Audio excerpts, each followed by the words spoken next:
Assalamualaikum warahmatullahi wabarakatuh. Waalaikumsalam warahmatullahi wabarakatuh. Bismillahirrahmanirrahim.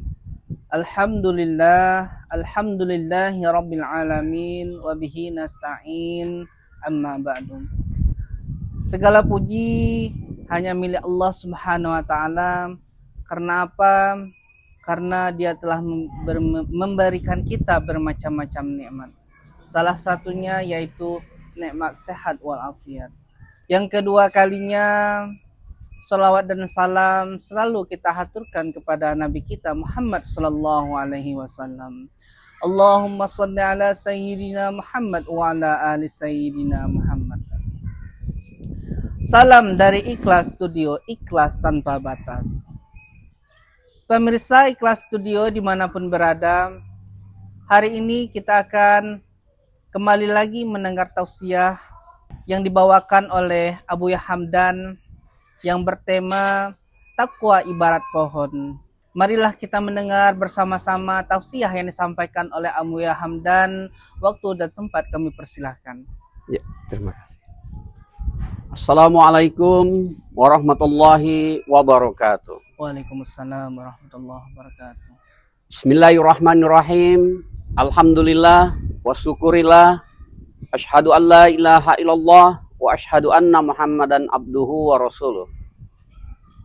Pemirsa Ikhlas Studio dimanapun berada, kembali hari ini kita menyampaikan materi tentang akhlak takwa, yakni takwa ibarat pohon.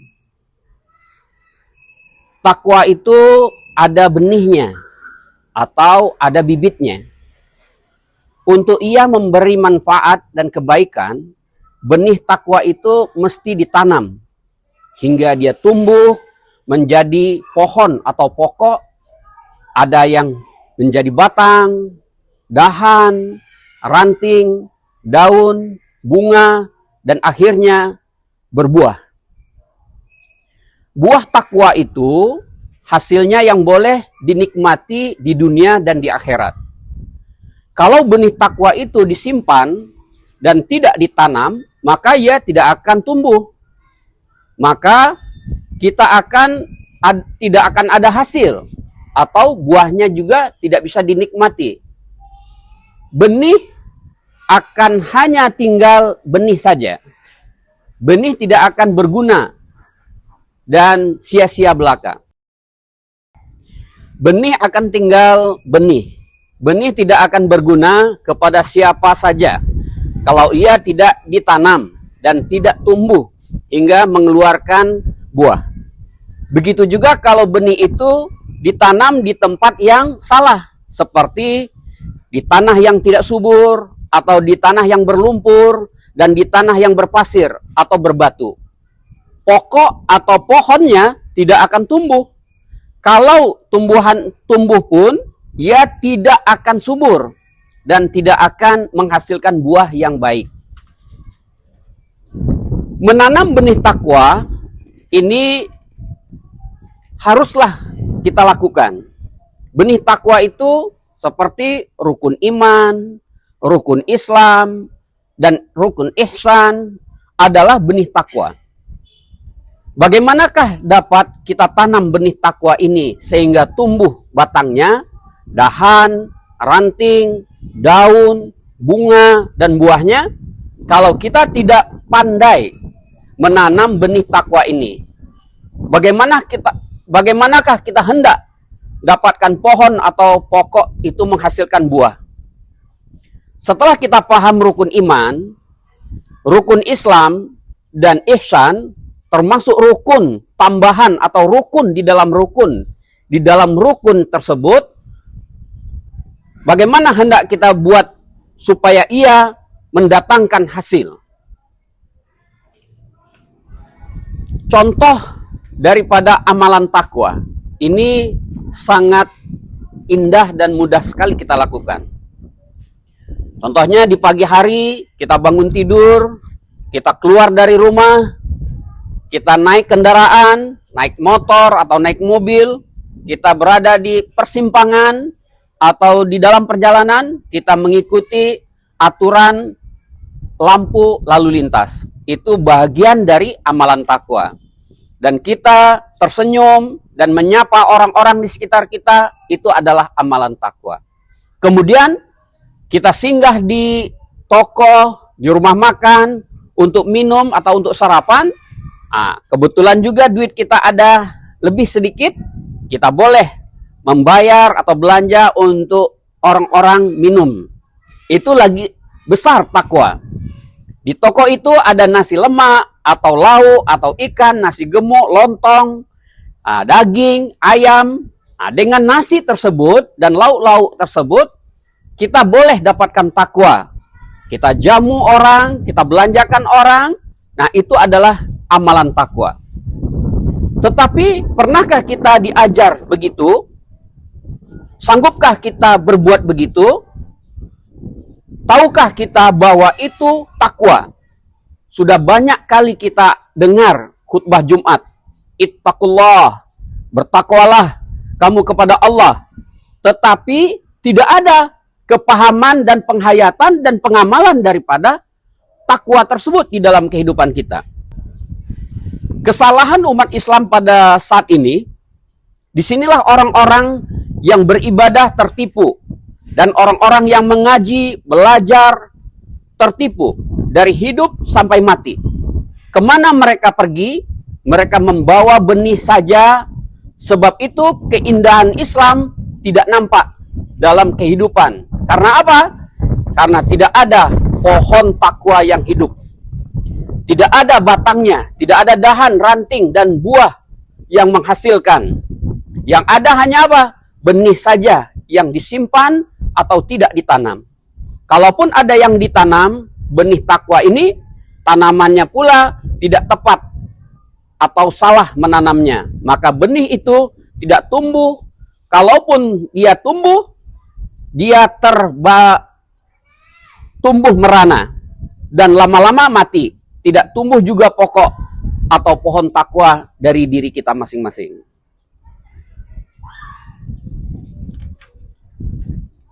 Kekuatan umat Islam, pemimpin dan ulama menyarankan supaya umat Islam ini jadi kuat. Kita kena paham, kuatnya umat Islam itu mesti dengan takwa. Umat Islam tidak boleh jadi kuat dengan kuah atau kekuatan lahir saja, semata-mata.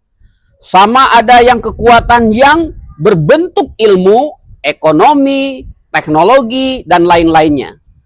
Takwalah sumber kekuatan umat Islam yang sebenarnya. Umat Islam akan kuat apabila mereka kuat dengan Allah. Macam mana umat Islam hendak jadi kuat, sedangkan pemimpin, ulama, dan seluruh umat Islam dari atas hingga bawah tidak paham arti takwa dan tidak paham apa itu hakikat takwa, tidak tahu kelebihan dan peranan takwa, dan tidak tahu bagaimana hendak mencapai mendapatkan takwa tersebut. Bagaimana bisa umat Islam akan kuat? Pemirsa Ikhlas Studio dimanapun berada, tausiah tadi adalah sesuatu pedoman di dalam kehidupan kita.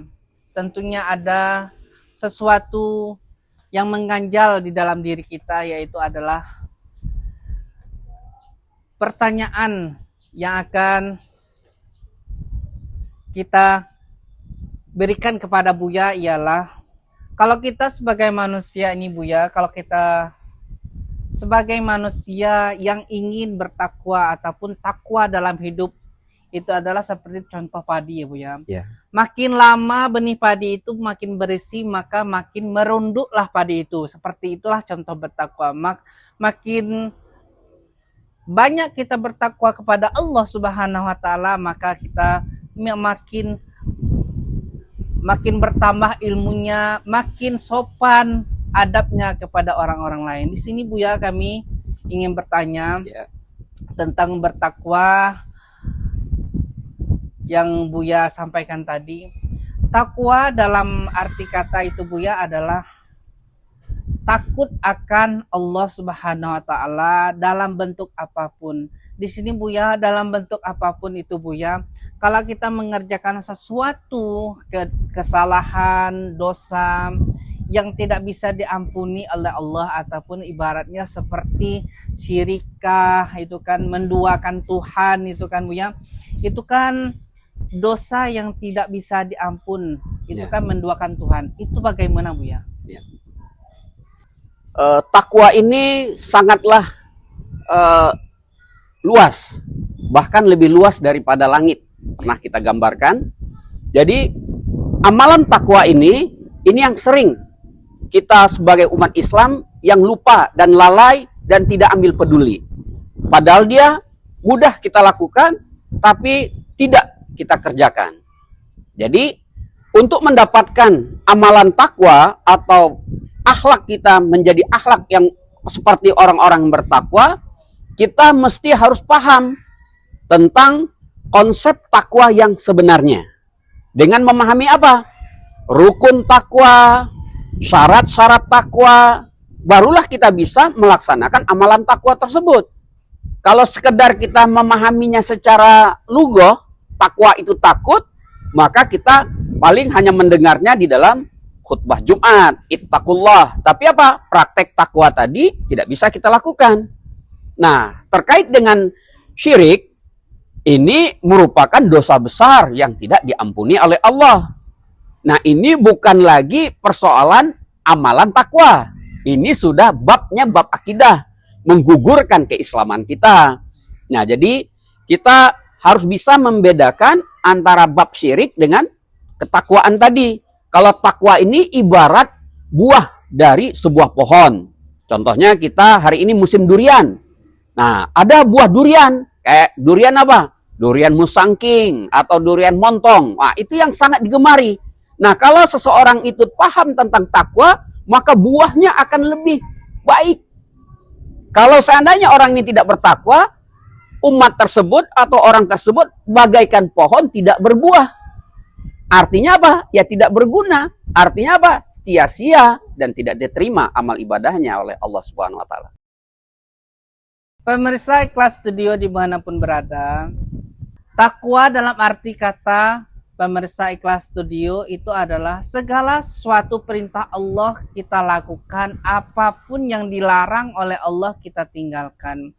Di sini Buya, kalau kita bertakwa sudah melarang perintah Allah ataupun tidak mengerjakan kesalahan ataupun perintah Allah, itu kita sebagai manusia pasti ada khilafnya Buya. Betul.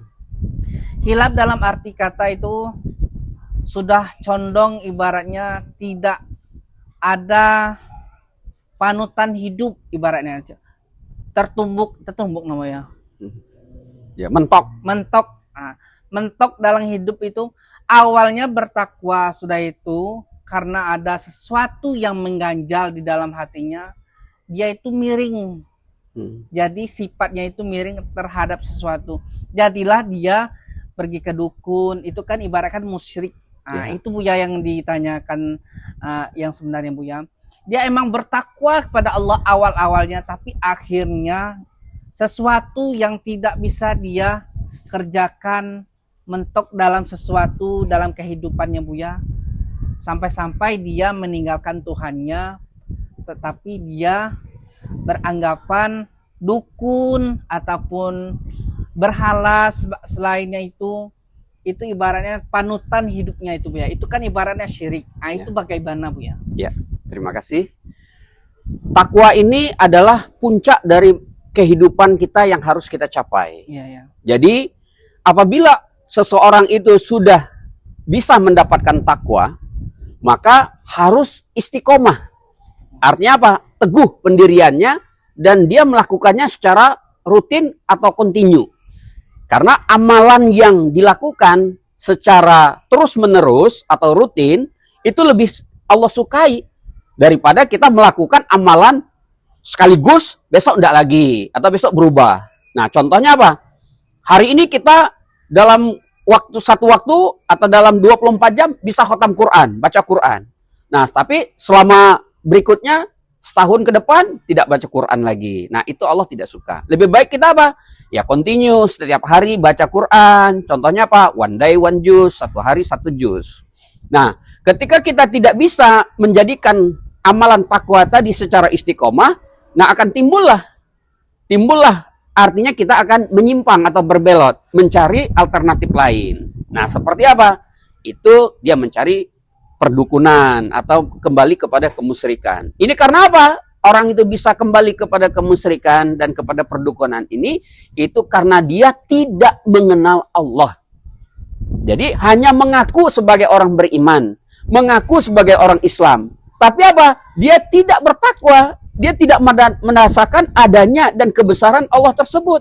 Sehingga apa? Mudah tertumbuk, mudah mentok tadi katanya. Yaitu apa? Mudah putus asa. Akhirnya apa? Kembali kepada paranormal atau dukun. Nah, nauzubillah. Marilah kita semua menghindari hal-hal perbuatan itu pada diri kita dan kepada semua yang ada pada keluarga kita atau kenalan-kenalan kita. Jangan sampai kita mendatangi paranormal atau dukun tersebut. Karena apa? Datang saja walaupun belum percaya, belum minta pendapatnya, belum berobat ke dukun tersebut, 40 hari amalan kita sudah tertolak. Baru datang saja. Nah, apalagi kalau kita sudah apa? Berobat kepada dukun, minta penyelesaian masalah sama dukun. Wah, jangan sampai. Seumur-umur hidup kita, amalan kita sia-sia dan tidak akan diterima. Pemirsa Ikhlas Studio dimanapun berada, terima kasih Buya. Iya, sama-sama. Dengan ada penjelasan Buya tadi, itu adalah suatu ilmu yang bermanfaat untuk kita semua dan menambah amal kita ke depannya semakin bertakwa kepada Allah Subhanahu wa taala dan makin mencintai diri sendiri supaya lebih mengenal diri sendiri dan mengenal Allah Subhanahu wa taala. Baiklah pemirsa Ikhlas Studio, cukup di sini kami sampaikan, semoga bermanfaat.